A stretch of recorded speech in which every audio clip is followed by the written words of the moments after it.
दोस्तों, जब किसी चुनाव में भरोसा अपने ही सांसदों पर ना हो तो नेता क्या करते जानते हैं आप? डिनर पार्टी करते हैं। जी हां दोस्तों, डिनर पार्टी, ठीक सुन रहे हैं आप।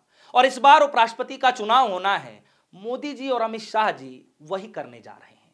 बताइए जा रहा है कि न सिर्फ यह डिनर पार्टी होगी, बल्कि एनडीए के जितने भी सांसद हैं बाकायदा उन्हें ट्रेनिंग दी जाएगी। ट्रेनिंग किस बात की दी जाएगी जानते हैं आप? ट्रेनिंग दी जाएगी कि कैसे बैलेट पेपर पर निशान लगाना है, कैसे उसे फोल्ड करना है, कैसे उसे मोड़ना है, और तो और किस तरीके से उसे बॉक्स में डालना है।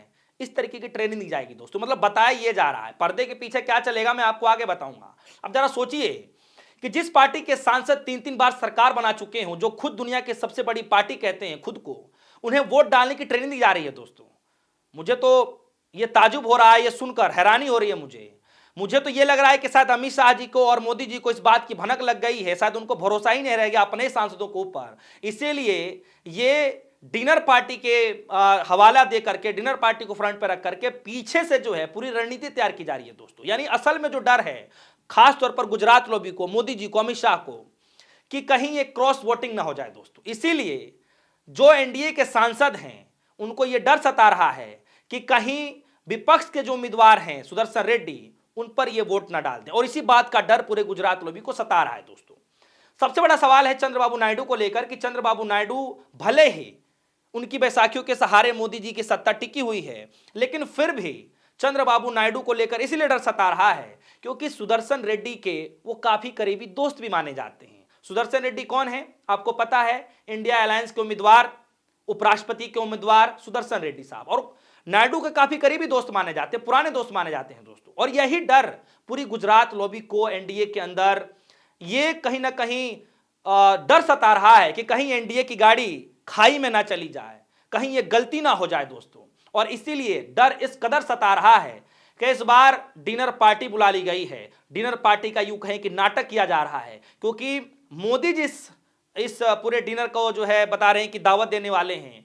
प्लेट में मुझे लगता है कि खाने से ज्यादा राजनीतिक परोसी जाएगी और उसमें ट्रेनिंग दिया जाएगा, संदेश दिया जाएगा कि भैया मेरी इज्जत बचा लीजिए, मेरी दाव जो है साख पर लगी पड़ी है, मेरी साख की बात है, मेरी इज्जत की बात है, तो कम से कम मेरी कुर्सी मत डगमगाइएगा। इस डिनर के बहाने मुझे लगता है कि यह संदेश जरूर दिया जाएगा। नमस्कार दोस्तों, आप देख रहे हैं DS4 न्यूज।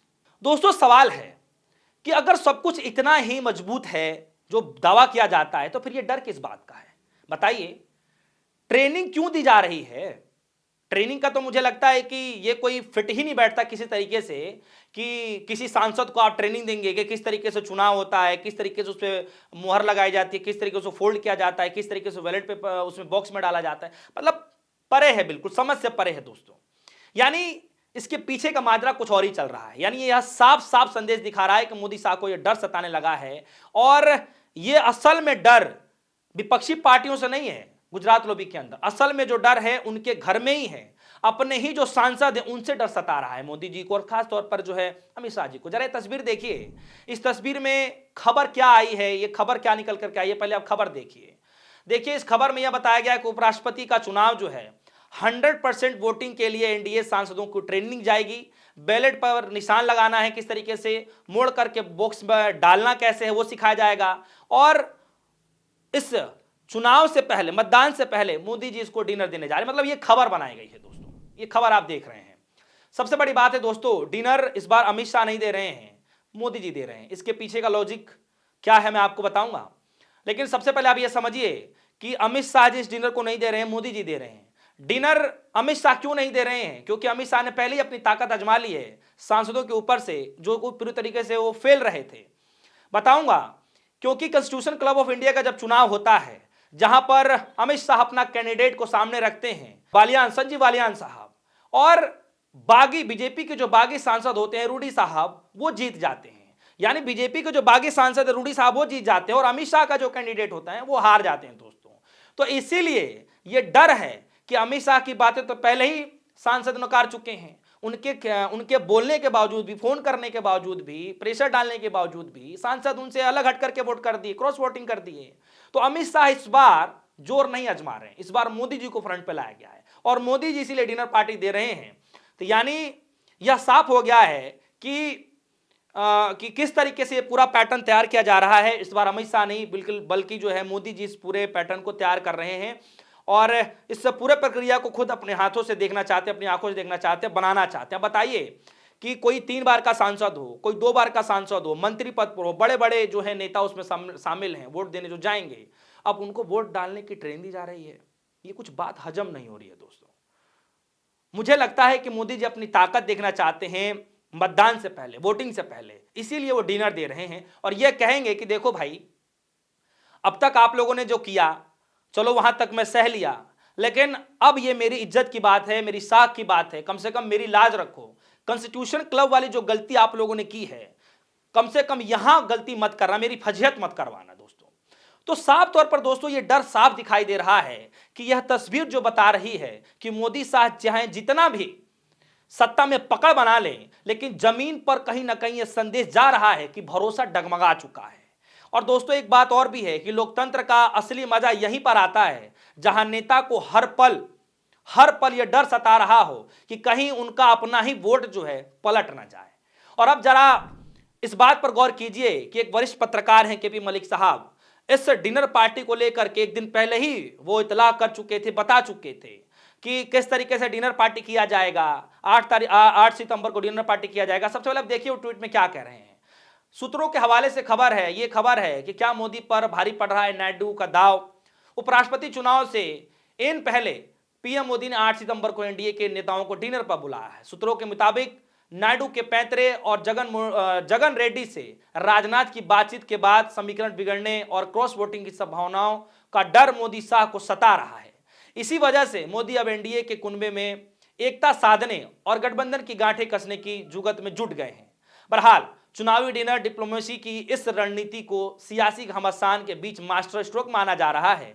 अब देखना होगा कि विपक्ष का अगला दांव क्या होगा। तो दोस्तों ये है, ये ट्वीट किया गया है, वरिष्ठ पत्रकार हैं केपी मलिक साहब, उन्होंने ये ट्वीट करके पहले जानकारी दी थी। यानी अब इसका मतलब क्या निकल जाएगा दोस्तों, सब इसको अलग अलग तरीके से देख रहे हैं, लेकिन मैं अपना जो निर्णय ले रहा हूं, जो मैं अपना बता पा रहा हूं, जो मुझे समझ में आ रहा है, मुझे तो ये समझ में आ रहा है कि चंद्रबाबू नायडू का दाव मोदी साहब पर शायद भारी पड़ता दिखाई दे रहा है। और इसीलिए क्योंकि नायडू के पुराने मित्र हैं सुदर्शन रेड्डी, जो कि इंडिया अलायंस को उम्मीदवार हैं, और इधर जगन मोहन जो रेड्डी हैं, वो राजनाथ की लगातार मुलाकातें हो चुकी हैं। तो यानी कि दोनों तरफ से ये समीकरण बदलने का डर जो है बीजेपी को सता रहा है। इसीलिए मोदी शाह मैदान में उतर चुके हैं और डिनर के बहाने ही सही, लेकिन कुर्सी बचाने की जुगत में या यूं कहें कि जुगाड़ में लग चुके हैं। यानी पार्टी खाने पर भले ही बुला रही हो, लेकिन यह संदेश साफ साफ दिखाई दे रहा है कि एकता कैसी बनी रहे, कम से कम एनडीए के जो नेता हैं उनकी एकता कैसी बनी रहे, इस पर जो है कवायती जुगत शुरू हो चुकी है दोस्तों। यानी ये संदेश साफ है कि यह डिनर नहीं बल्कि राजनीतिक वाला डिनर किया जा रहा है।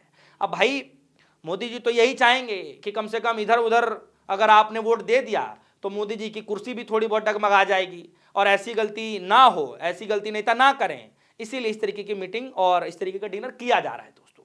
यानी अब भरोसा अपने ही कुनबे पर बीजेपी को, अमित शाह जी को नहीं रह गया दोस्तों। देखिए अपनी अपनी चीजें होती हैं, अपने अपने तरीके से ये चीजें हैंडल की जाती हैं, लेकिन मुझे लगता है कि मोदी जी और अमित शाह यानी गुजरात लॉबी के बीच में ये कहीं ना कहीं असमंजस है।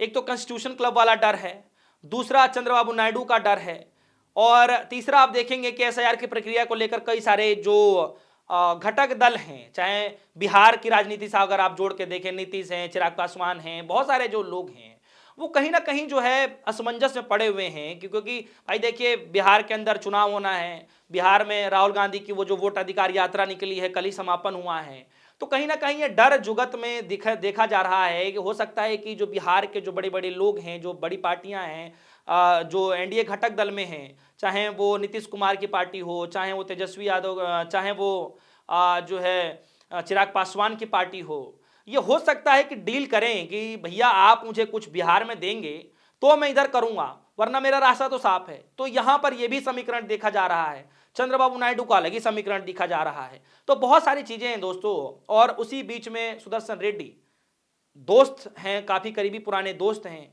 इसीलिए डर पूरी तरीके से सता रहा है। और डर का यह आलम हो गया कि खुद मोदी जी ने अपने हाथों में कमान संभाली और डिनर पार्टी में बुला लिया। अब डिनर पार्टी के बाद क्या कुछ होगा क्योंकि अंतरात्मा से इस पे वोटिंग डाली जाती है, कोई भी सांसद कुछ किसी को भी वोट दे सकता है, तो क्रॉस वोटिंग का डर बीजेपी को साफ तौर पर दिखा सकता है। और इसी का असर है कि डिनर पार्टी वोटिंग से सिर्फ एक दिन पहले ही बुलाई जा रही है। आप लोगों को क्या लगता है? आप लोग वीडियो कमेंट सेक्शन में जाइएगा और अपनी राय जरूर रखिएगा, और आपका जो कमेंट होता है हमें हिम्मत जरूर देता है। तो आप अपना जो कमेंट है वो करना ना भूलिएगा। फिलहाल के लिए दीजिए इजाजत, देखते रहिए डिस्को न्यूज़। धन्यवाद।